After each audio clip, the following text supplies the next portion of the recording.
Welcome to episode 7, Comedy Coroner. Yeah. It's where comedians come to die, unfortunately. Got a new guest on the show. He showed up at the mic that Jacob and I host at Big Top on Mondays. Had some good stuff. Reminded me a lot of my Uncle Jim. So wanted to give him a little bit of time out here and see what he's doing.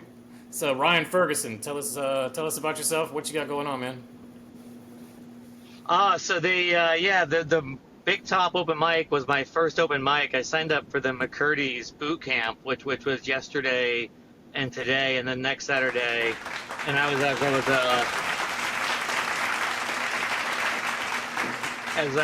working on some of that there. I got a little eager to try it out, and so I thought I'd test it out at Big Top. Yeah, man. We appreciate you coming through. Let's give a shout out to Big Top there. The soundboard is so cool. Sorry, we're remedial at best, dudes. I've been given too much. Laugh tracks are great cues for when jokes don't land. But so that was your first one, man. What did you think? What did you think about doing it versus, like when you're going up to do it versus afterwards? What are your thoughts of going in and then coming off? Yeah, I honestly remember about 2 seconds of it. It's like it blocked off my memory from the time that you literally like when I grabbed the mic. Yeah, it's that's right. You don't remember it. It's over in 2 seconds, right? But yeah, it's pretty common. A lot of people, even like past the first set, even you're gonna feel like that sometimes. Yeah, I don't remember any of the jokes I did in my first set. Yeah, like, I don't, not one of them. I think a lot of it's because I scrapped all those jokes and I took a bunch of mushrooms one night and cried about being a loser. Just and had an ego death on stage. Yeah, for real. And then just wrote a bunch of new jokes and been going off all those ones since then. I think I need to do another mushroom cleanse. Oh yeah. Just cleanse the colon. purge all these old jokes and come up with some new ones. It's almost like a cheat code. I mean, but so what? Yeah, you it's funny. I'm already kind of seeing that with just the 2 days of McCurdy's class that I basically started with that set, and then there's only about probably 30% of it that's remaining from that hasn't been rewritten yet. Did you are you in the contest that McCurdy's doing? No, not the contest, just the boot camp with the 3-4 hour long sessions. And you go up on the main stage at the end. I remember. Yeah, I think I'm like the only comedian left that hasn't done it yet, and I actually could have gone and done it like almost for free because my girlfriend worked there when we first met, and they were trying to get both of us to go do it. Oh yeah, it's definitely worth free. That's for sure. But yeah, the 28th they have a class show, and everybody gets up and does their 5 minutes. So what? That's is it May 28th? Yeah. Hell yeah. Nice. What is that? That's a Wednesday, right? It is. Yep. I think that feels natural for the night where they have nothing else going on, right? I only know that because my buddy Marty goes up to McCurdy's at the contest on the 29th. Ooh. And I go the 22nd. I go this week. I already did mine. Pull up though, guys. See my boys. Yeah. Go see them perform. Jacob and I just did one on. We did one on Wednesday in Port Charlotte at Visani's. Shout out Visani's, nice place. I do have some critiques. Maybe we'll save those for later. But yeah. When do they tell you if you made it through the open mic contest? How long do they make you wait?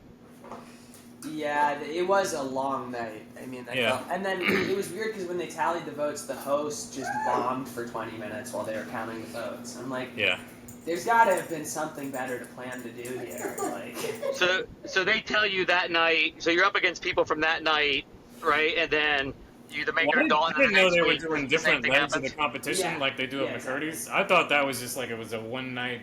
That was it. And then no, there's multiple rounds. Yeah, which is cool. I think it gives people more opportunities. Maybe you can get more crowd each time, but I don't know. I think contests in general. They had 160 people door count in there. That was cool. That weren't people that were there to eat steaks. Like they had actually sold that many tickets, so it was a big ass room. Yeah. I found out from Tommy though that they pay like I've done 6-7 features, and I found out that they pay their people in steak. Yeah. And I'm like, my buddy Colton is a vegan comic, would they just not pay him? They pay in steak. Yeah, they'll just give you a dinner. I'm surprised. I'm surprised they didn't push Colton through to the next round just based on that. Like we could just get this guy to perform here for free. Right. Yeah. Anyway, shout out Colton. Yeah. His tiny shirt. His tiny shirt. Yeah, no, that would be fun to do, but I'm a little late to the game on sign-ups. Yeah, that one went quick too, man. I only know about both those contests because Jacob literally was like, "Hey, sign up for this," and then I signed up for it, and then literally the next day everyone's like, "I tried to sign up for it, but it's all locked out." I'm usually on that. Yes. I'd be on Facebook. I'll find something and I just tell everybody I know. There you go. So you're that guy. You're the guy that holds your friends' lives together. Yeah. And make sure that everybody He's the gets to do Jew stuff. with the spreadsheet that has the dates, places, and times of all the open mics in the area. And it's like a 100-mile radius too. Hell yeah, everybody needs a friend like that because otherwise the rest of us would never get to do anything. Yeah. True. You gotta have somebody to connect you. And I have people like that for me too. Everybody needs somebody like that. Yeah, man. Yeah. Well, what else you got? You got anything else coming up? Nothing else coming up. I just did an improv show because I actually this is my first foray into stand up, but I've done improv stuff. Really? Where were you doing that? Like Florida Studio Theater or something like that? Yeah, Florida Studio Theater. Cool. So we did that a few weeks ago, and it's funny because one of the guys in the boot camp class today, I asked him. I said, "Hey, are you so and so?"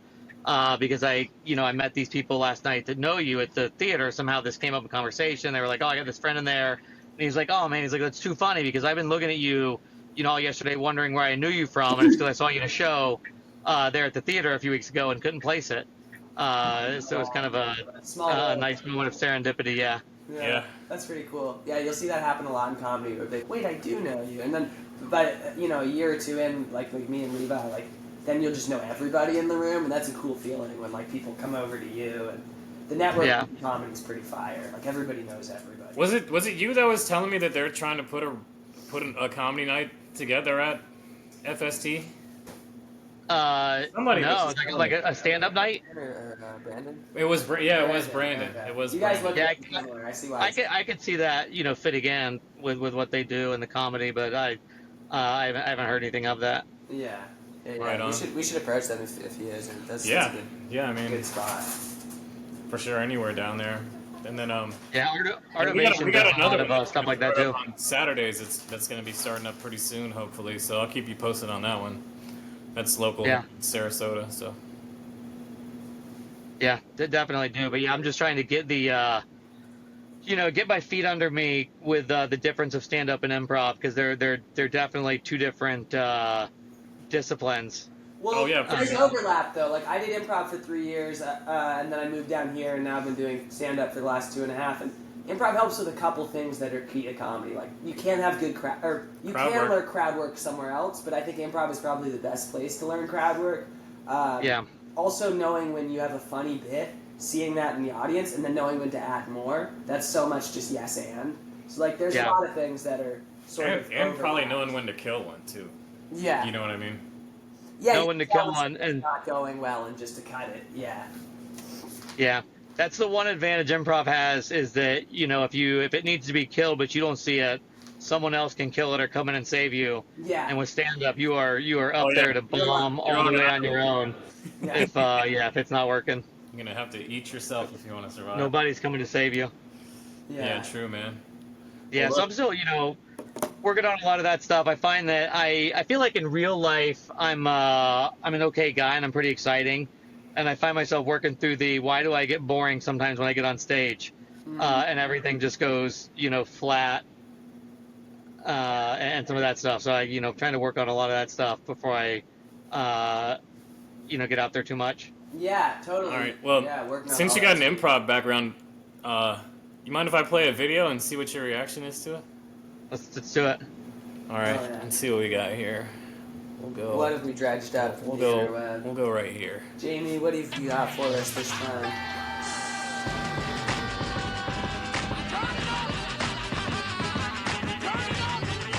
What is it? My favorite cartoon.